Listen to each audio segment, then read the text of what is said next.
Hey, Jerry Palladino here from Muscle Cars Old and New, and I'm here with my neighbor Al, and he just happens to have a 1954, and you see it right behind me, C1 Corvette. Doesn't look great now, but he's in the process of restoring it, and we're going to tell you a little bit about the car. All right, Albert, tell me, how did you come by this car? My uncle bought it in 1961 on his way home from the military. He drove it home, bought it in Texas and drove it home to Ohio. And he's had it ever since. When he passed away, my dad and I bought it from the estate, and then my dad passed away, so now it's mine to finish. And originally, when you got it, it had the original motor in it, or when your uncle got it, was the original motor? It was 100% original when he bought it in 1961, and I even have the title that says the original sales date to him is 1961. Let's take a look at what it has under the hood right now.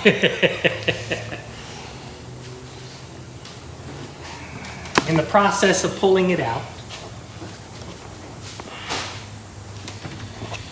Okay, this is the original Blue Flame 6. No, it isn't. What motor is this? My uncles and my dad were heavy into drag racing in the early 60s, and they decided a Blue Flame 6-cylinder wasn't going to cut it. So they cut, chopped, hacked, and what is under this now is a 430 Lincoln, backed up by a C6. They did a lot of drag racing, and they won a lot with it. You think this is the only C1 Corvette with a Ford motor in it? I would venture to say probably, because most of it goes the other way around. You get a Ford and put a Chevy engine in it. Right. And you have the original motor. I do have the original motor and all the components with it. I'm in the process of pulling this engine out, which is why it's halfway tore down. All right, I'm going to take a walk around the car and show it to you. You can see all the hacking that was done to put this engine in it. All Gee, that's going to get fixed. It didn't slide right in, so. Absolutely not.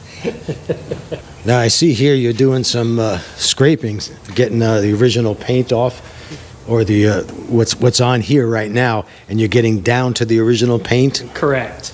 I just started doing a chemical strip on this. It was repainted white. You can see the white paint through here. And then there's 3 different layers of primer that they use to smooth everything out. There's the red, there's a black, gray, and then a black. Right here is the original white that the car was, the polar white. It's a gel coat. And then just right through here, you can see some of the original fiberglass coming out. That's about an hour's worth of work. I'm using a chemical paint stripper. And we're using aircraft paint remover and a razor blade. And a razor blade and a Bondo spreader. I'll eventually finish up with a little bit of soda blasting to get the corners, the places that I can't put the stripper in.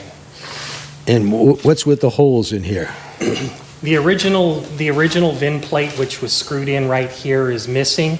So in order to transfer the title, we had to get to a secondary VIN, which is on this frame rail right here. In a couple months, the body's going to actually come off. The chassis is going to come out, so I can restore it. So at that point, I'll take care of all the VIN and getting it done with Florida so it can be proper. But all the numbers match. Everything is original, obviously, except the rims. Well, I could tell this is going to need a lot of work. What's your goal? When do you think you'd get it done? I figure stripping it, doing all the body work, and getting a good coat of primer on it. I figure a good 6 to 8 months for that. From there, it's just a matter of time and money of restoring the interior, rebuilding the engine, which we'll show you, and going from there. I figure it'll probably take a good 18 to 24 months to have it on the road. Now these cracks that I see right here, is that right through to the fiberglass? I'm hoping not. It's probably cracks from the gel coat coming out. Once I get it down to the fiberglass, we'll probably have to skim coat the entire car and do some repairs. I do know there's some repairs that need to be done on the front end, because the front driver's side corner of the car was hit, and there was some repairs done to that, so I'll have to rebuild that. And then obviously where we cut the floor out, I'm gonna have to repair. And the transmission tunnel, that's obviously not the original transmission tunnel. They put in, I don't know where they got it from, but they put in a transmission tunnel to be able to fit the C6 that's in it now. And I see a lot of waves on the side of the car here. What That's what from the causes that? factory. That's just, everything was hand laid back in 53, 54, 55, which was this body design. The first year and a half, they did a lot of hand laid work before they got into the pressed. They did this body style was 53, 54, and 55? And 55. 56 was when they changed it. When they changed it, they had the single front headlights, and it was straight up and down instead of recessed like these are.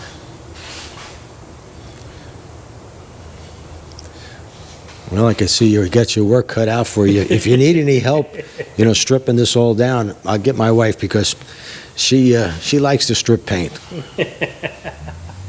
Yeah, there's a lot of work. And then behind you, this is the original block from the Blue Flame, which was a 235. It was rated at 150 horsepower out of the factory, and you can see this one didn't get much use because they did pull it when he bought it in the early 60s, so this engine didn't last in the car very long.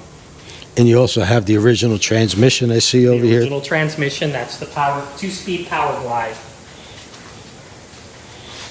And that'll go out, get rebuilt, and do whatever needs to be done to get it functional, and that will go back in the car, right along with the Blue Flames. And I see over here you've got on this shelf almost all the parts. Is that correct? Yes, that is every part that I have, with the exception I have a plastic tote in the back where I have all the actual trim, all the body trim, the chrome trim is all broke down and wrapped up and put in that for protection. But up on the upper shelf, that's the seats and the interior, obviously very, very rough. The second shelf is the door panels, or what's left of them. I'm gonna have to rebuild the fiberglass on that, and then everything else will get recovered and redone. You don't think a little armor all on this one? No. All right, just asking. And then down here we have a lot of the engine components. This is the cowl vent that goes right in front of the windshield. You can see they used it basically for air conditioning. They opened that up, that would actually push air into the seating area. Some of the chrome bumpers, chrome pieces that I have, chrome's obviously in real bad shape, but overall, once you polish it up, clean it up, it'll look good. It'll get re-chromed and put back on. The next shelf, just some more miscellaneous engine parts and whatnot. And then the bottom shelf is actually the head. The head, the crankshaft, and the actual triple carb intake exhaust manifold setup. And then the box that I moved out of the way, that was all the air cleaner covers. The only thing it's missing is the oil pan, which was completely rotted out. I had it, I just threw it away. And the Blue Flame valve cover that had the Blue Flame insignia on it, that was also rotted out. You didn't have much of the actual insignia left on it. So that, unfortunately, I just tossed because there was no salvaging it. So I'll have to find either reproductions or eBay. Find people that are getting rid of them.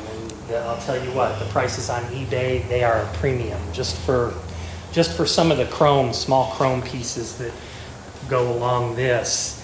You're looking at or $5,000 for the chrome setup, and that's in chrome setup in rough shape, where you're going to have to actually get it stripped and get it re-chromed. Well, all right, Albert, you got your work cut out for you, and as you go along and you make progress, for sure, since you live right across the street from me, I'll come back and we'll do some more video. You're welcome to come back anytime. Like I say, that's about an hour's worth of work that I did on that. So 500 or 600 hours more, you we'll figure? do some more stripping over the next couple weeks and get it down to where I can remove the body and actually start doing some of the fiberglass work.